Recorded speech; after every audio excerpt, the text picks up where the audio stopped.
आज हम गणित शिक्षण में सूक्ष्म शिक्षण के पद and steps of micro teaching के बारे में पढ़ेंगे कि माइक्रो टीचिंग के पद यानी माइक्रो टीचिंग किस तरह से आयोजित किया जाता है। और इसके बाद इसी के साथ साथ हम सूक्ष्म शिक्षण का चक्र जानेंगे यानी माइक्रो टीचिंग साइकिल के बारे में। तो सबसे पहले हम सूक्ष्म शिक्षण के पद जान लेते हैं। सूक्ष्म शिक्षण के पदों का शिक्षण प्रशिक्षण महाविद्यालयों यानी जो ट्रेनिंग कॉलेज हैं, बीएड, बीटीसी वगैरह कॉलेज हैं या महाविद्यालय में संचालन हेतु निम्नलिखित पदों का अनुसरण किया जाता है। कौन कौन से हैं? सबसे पहला है अभिविन्यास यानी ओरिएंटेशन। सबसे पहले ओरिएंटेशन है।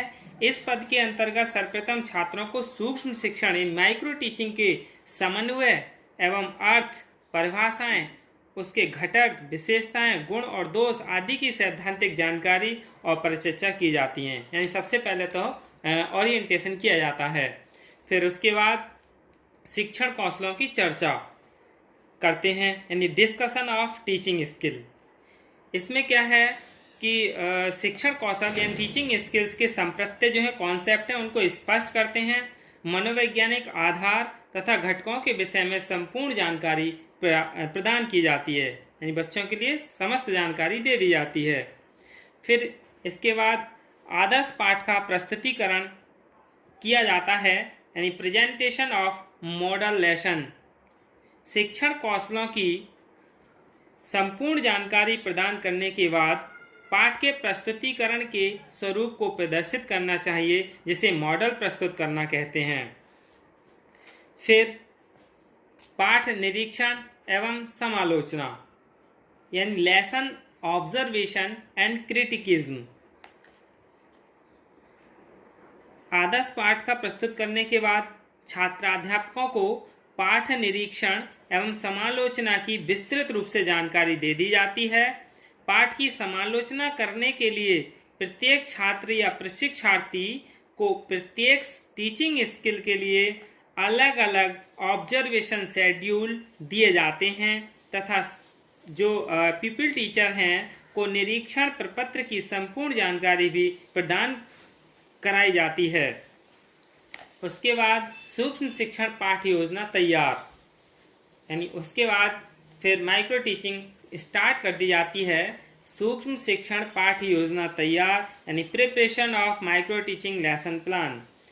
ये जो ऊपर सारी बातें थी इन सबको करने के बाद फिर सूक्ष्म शिक्षण के सर्वप्रथम किसी एक विशिष्ट शिक्षण कौशल यानी स्पेसिफिक टीचिंग स्किल पर पाठ्य योजना तैयार की जाती है। लेकिन इसमें निर्धारित समय के लिए निर्धारित विषय वस्तु और पाठ्य वस्तु निर्धारित कौशल ध्यान में रखकर इसकी योजना बनाई जाती है यानी इसमें टाइम और सब चीज़ ध्यान में रखी जाती है। शिक्षण सूत्र यानी टीचिंग सेशन जो पीपल टीचर हैं इस लेसन प्लान के लिए जो कौशल थे उसके आधार पर बनाई गई हैं और उसे छात्राध्यापक को वास्तविक कक्षा के 10 या 15 छात्रों को पढ़ाना होता है यानी 10 से 15 छात्र होते हैं वास्तविक कक्षा के और उन्हें पढ़ाया जाता है।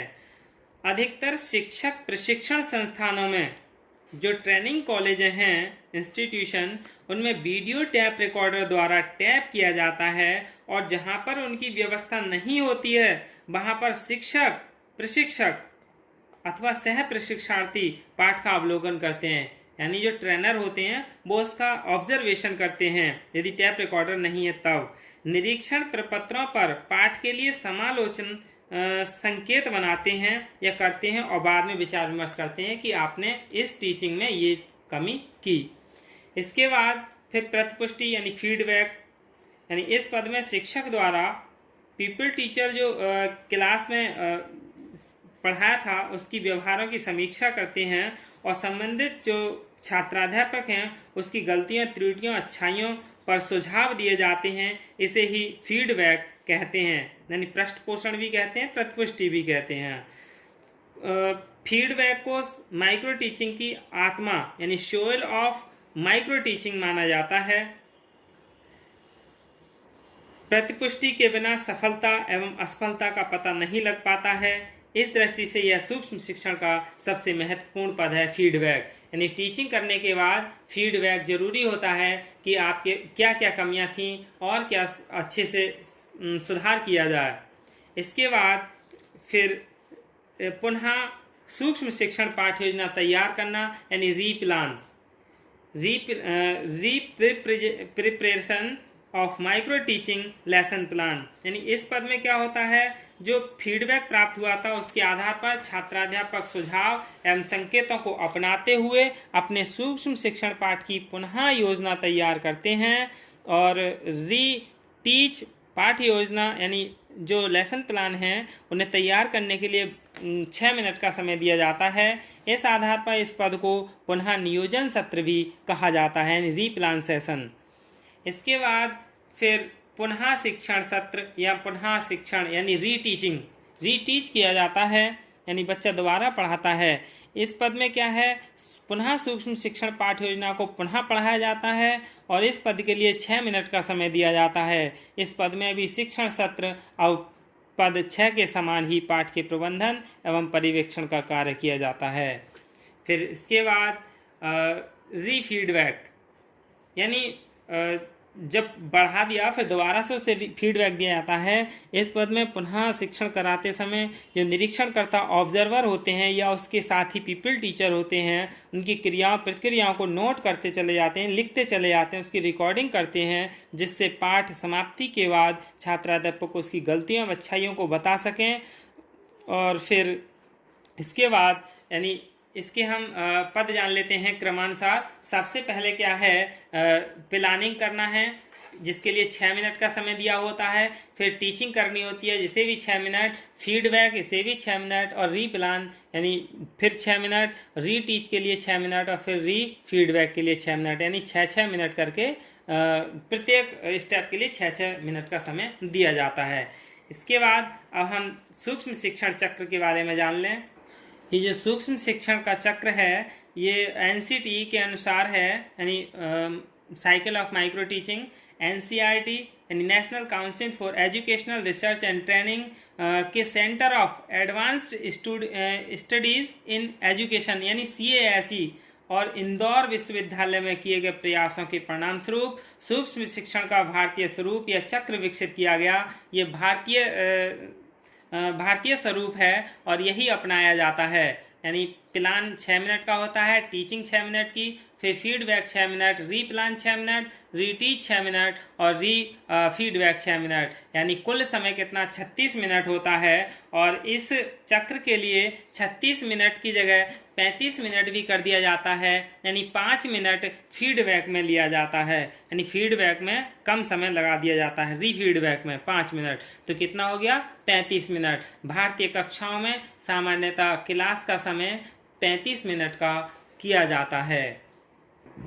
माइक्रो टीचिंग साइकिल के लिए इस तरह से भी शो करते हैं, यानी प्लानिंग, टीचिंग, फीडबैक, रीप्लान, रीटीचिंग, रीफीडबैक, इस तरह से ये चक्र चलता रहता है, यानी 6-6 मिनट का ये चक्र होता है। इसे और भी तरह से भी शो करते हैं।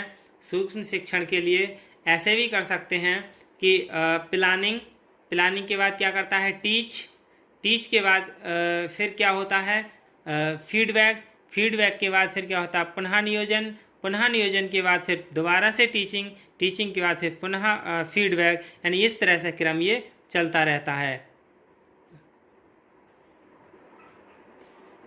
यानी इस तरह से चक्र चलता रहता है। ये क्या है, सूक्ष्म शिक्षण के चक्र हैं। अब नेक्स्ट टाइम हम सूक्ष्म शिक्षण और परंपरागत शिक्षण के बारे में जानेंगे कि इनमें क्या अंतर है। धन्यवाद।